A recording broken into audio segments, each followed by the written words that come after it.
And to go to college, I needed to have scholarship.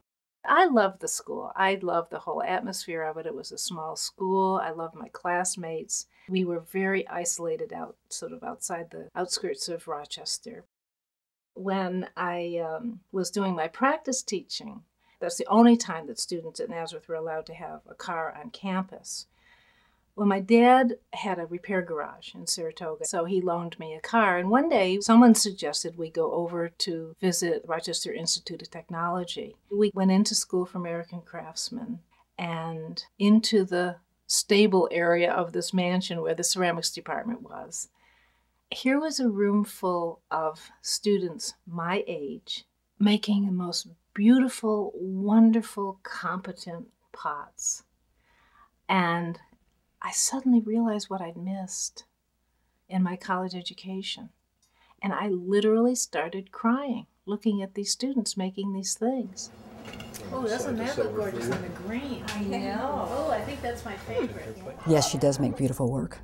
Yes, she does make work that embodies a sense of her spirit, her thought, her energy, her passion, her style, her understanding of utility and yet beauty. Character, the type of glaze. Art has to be your first priority. And you go to the studio no matter what. And that's always your absolute first priority, is making enough work so you can survive financially. But there are other things that make life worthwhile.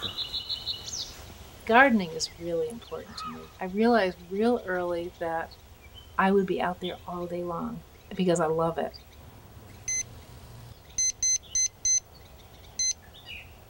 So I bought myself a little timer I wear around my neck, and I give myself an hour a day. That's 7 hours a week. But the garden is really important to me. First of all, it feeds me for 6 or 7 months of the year. So it's my health club, it's my exercise, it's my contemplation. It's so peaceful. It's been part of my life since I was a child. We had a huge garden when I was a child to feed 6 kids. We all just pitched in and did it. Her love of gardens brought her to flowers, brought her to flower arranging, brought her to this market of flower arrangers that follow the Japanese tradition, and saw in Angela's work the perfect vessel.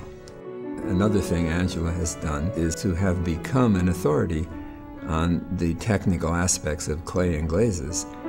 She's one of the best in that regard. If you're perceived that way in the potter's community, you get a lot of questions.